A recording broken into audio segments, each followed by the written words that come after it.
উত্তরবঙ্গের যে প্রাণকেন্দ্র, চিকিৎসার প্রাণকেন্দ্র বলতে পারেন, সেটা হচ্ছে রাজশাহী।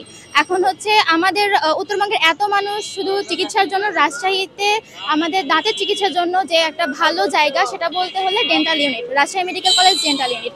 কিন্তু আমাদের এখানে সমস্যা কি? সমস্যা হলো আমাদের এখানে ইনস্ট্রুমেন্টের অভাব রয়েছে, প্লাস পাশাপাশি যেটা যে ডাক্তারের সংকট।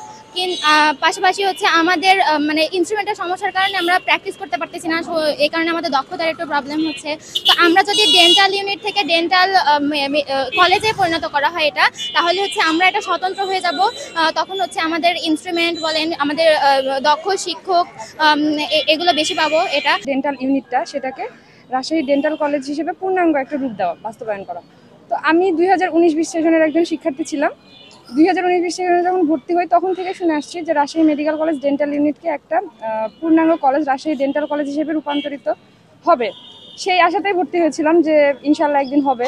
তো এখন আমি ডক্টর হয়ে গেছি, স্টুডেন্ট থেকে ডক্টর হয়ে গেছি। এর মধ্যেও অনেকেই অনেক কথা দিয়েছে যে এরকম কলেজ হবে, কিন্তু হচ্ছে না। ডেন্টাল কলেজটা এখানে অবিলম্বে করা প্রয়োজন।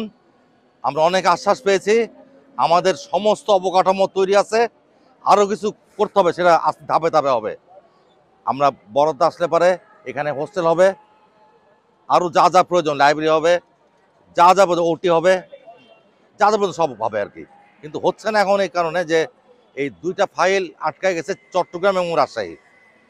চট্টগ্রামের কিছু ল্যাগিংস আছে, এই ল্যাগিংসগুলো তারা ফুলফিল এখনও করতে পারে নাই, যার জন্য আমাদেরটা হচ্ছে না।